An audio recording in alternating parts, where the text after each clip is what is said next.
बहुत सारे लोग कहते हैं तुम्हारा ईश्वर 2000 साल हो गए अभी तक तो आया नहीं, रोज चिल्लाते हो यीशु आने वाला है, यीशु आने वाला है, रोज गलियों में बोलते हो मन फिराओ यीशु आने वाला है। 2000 साल से कहां है वो?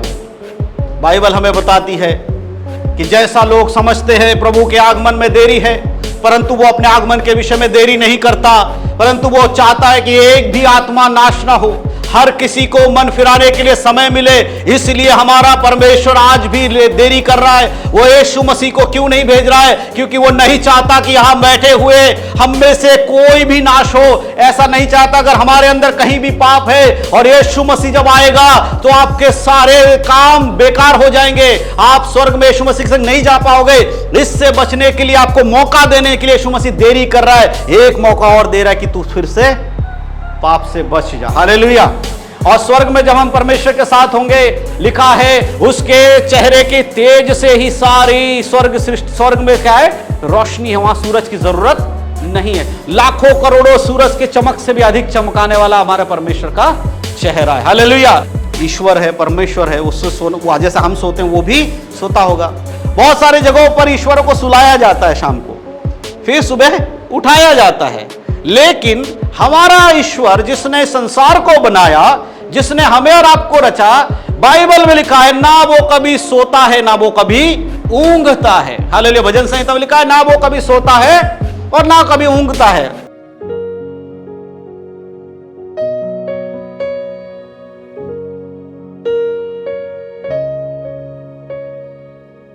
परमेश्वर का धन्यवाद।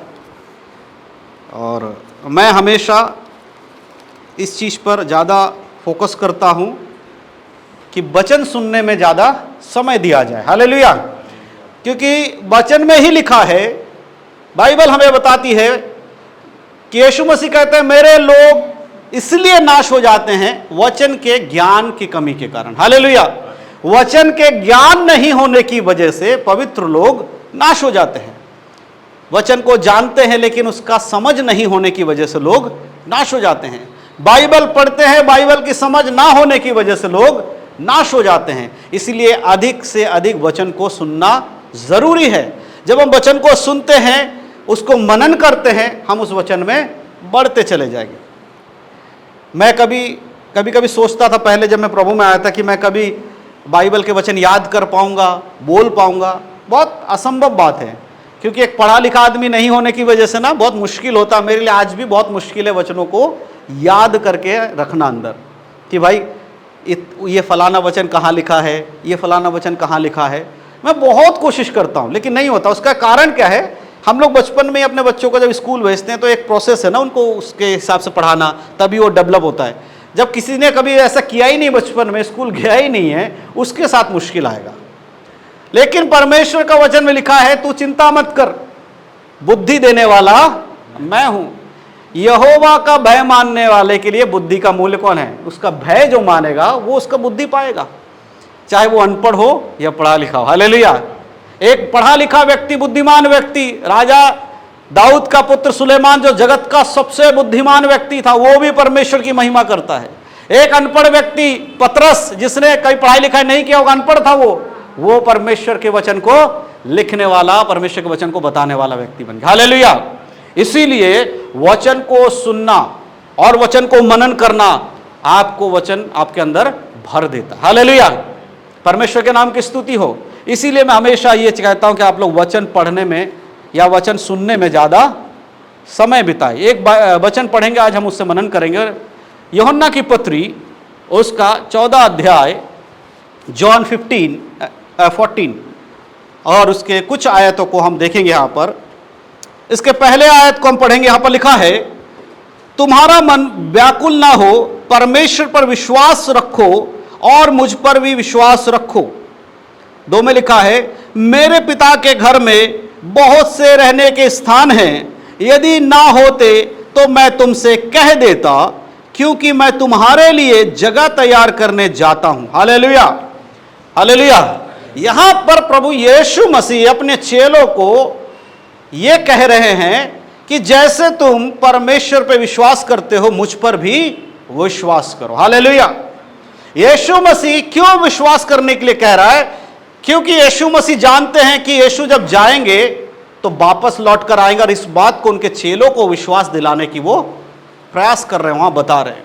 और लिखा है, क्या बोल रहे हो कि जब मैं जाऊंगा तो तुम्हारे लिए क्या करने जा रहा हूं, एक घर बनाने जा रहा हूं, क्योंकि मेरे पिता के भवन में बहुत रहने के स्थान है, और जब मैं उस घर को बना लूंगा तो तुम्हें लेने वापस भी आऊंगा। हालेलुया। यीशु मसीह भी कहां है?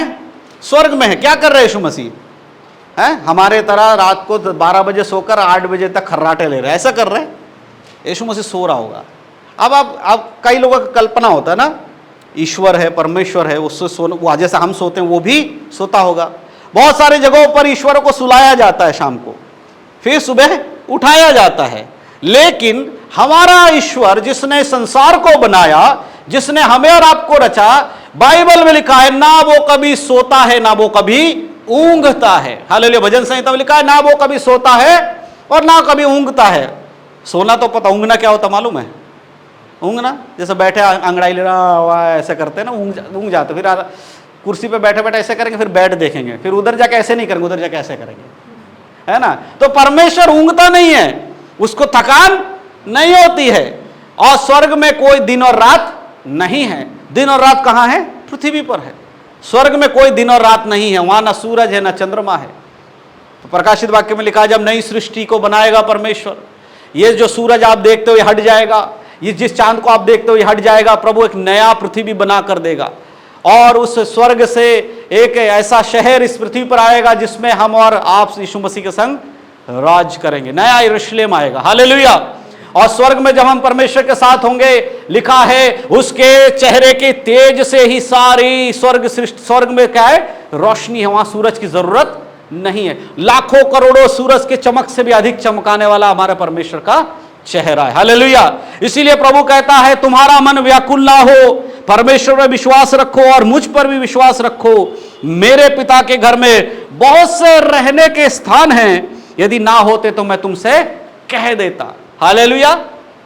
तो यीशु मसीह जो वायदा करके गए हैं वो 100% सही है और वो पूरा भी होगा।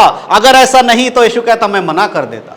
तो आज हम लोग यहाँ जो संडे को आकर या बाकी दिनों में उपवास प्रार्थना करना या और भी प्रोग्राम्स करना, परमेश्वर के वचन को सुनना या किसी भी प्रकार का एक तरीके से हम प्रभु के चरणों में आते हैं, ये व्यर्थ जाने वाला नहीं है। हालेलुया।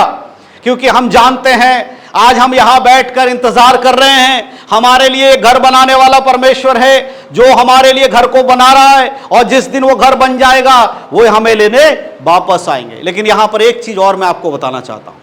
क्या यीशु मसीह इतना लेजी कंस्ट्रक्शन करने वाला व्यक्ति है? क्या इतना लेजी बिल्डर है? कई बार देखा ना, बिल्डर लोगों का काम होता है, लेजी बिल्डर होता है ना, मतलब एक बिल्डिंग बनाने में जब 10 दिन में बन जाना चाहिए 2 साल लगा दिया। क्या यीशु मसीह 2000 साल से घर नहीं बना पा रहा है? 2000 साल से एक घर नहीं बन रहा है। जिसके मुंह के बोलने से, जिसने कहा उजियाला हो और वो उजियाला हो गया, जिसने कहा आकाश बन जाए और आकाश बन गया, जिसने कहा पृथ्वी बन जाए और पृथ्वी बन गई, जिसने कहा जल समुद्र सब बन जाए वो बन गया, जिसने कहा जल में जीव जंतु भर जाए भर गया, जिसने कहा हरे हरे पेड़ पौधे उग जाए वो उग गया। क्या वो परमेश्वर लेजी है? जरा सोचकर बताइएगा। जिसने मुंह से बोलने पर सारी सृष्टि की रचना की, 2000 साल से घर नहीं बना पा रहा है। कितने अद्भुत बात है ना, अजीब सी बात, अद्भुत नहीं अजीब बात है। बहुत सारे लोग कहते हैं तुम्हारा ईश्वर 2000 साल हो गए अभी तक तो आया नहीं, रोज चिल्लाते यीशु आने वाला है, यीशु आने वाला है, रोज गलियों में बोलते हो मन फिराओ यीशु आने वाला है। 2000 साल से कहां है वो? बाइबल हमें बताती है कि जैसा लोग समझते हैं प्रभु के आगमन में देरी है, परंतु वो अपने आगमन के विषय में देरी नहीं करता, परंतु वो चाहता है कि एक भी आत्मा नाश ना हो, हर किसी को मन फिराने के लिए समय मिले।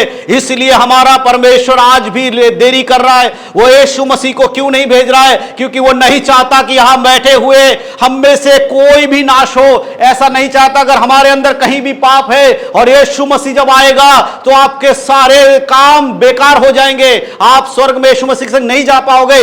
इससे बचने के लिए, आपको मौका देने के लिए यीशु मसीह देरी कर रहा है। एक मौका और दे रहा है कि तू फिर से पाप से बच जा। हालेलुया। मन फिराने के लिए। यीशु मसीह की देरी क्यों हो रही है? मन फिराने के लिए। अगर आप मन नहीं फिराओगे तो यीशु जब आएगा आप उसके संग स्वर्ग में नहीं जाओगे। इसीलिए 2000 साल से वो क्या कर रहा है? वो घर बन गया होगा। मैं विश्वास करता हूं, मैं अपने अंदर व्यक्तिगत रूप से मानता हूं कि मेरे लिए स्वर्ग में घर बन गया है। लेकिन हमारा परमेश्वर ऐसा नहीं है कि नीचे का फ्लोर बना दिया तो नीचे वाले को लाके पहले रख दो, फिर फर्स्ट फ्लोर बनाएंगे, फिर कचरा करेंगे। ऐसा नहीं है। वो सारे बिल्डिंग बना चुका है, सबका नाम वहां चिपक गया है, लेकिन 2-4 बिल्डिंग अभी खाली है। प्रभु चाहता वहां पर किसका नाम आएगा उसका इंतजार कर रहा है। मेरे लिए घर बन गया है, मेरे परिवार के लिए कमरे बन चुके हैं, लेकिन अब वो जो खाली बिल्डिंग वहां आपका नाम का स्टिकर लगा है कि नहीं, उसके लिए वो इंतजार कर रहा है। हालेलुया। बिल्डिंग बना के तैयार है, बस अब वहां पे खरीदार आनी जरूरी। हालेलुया।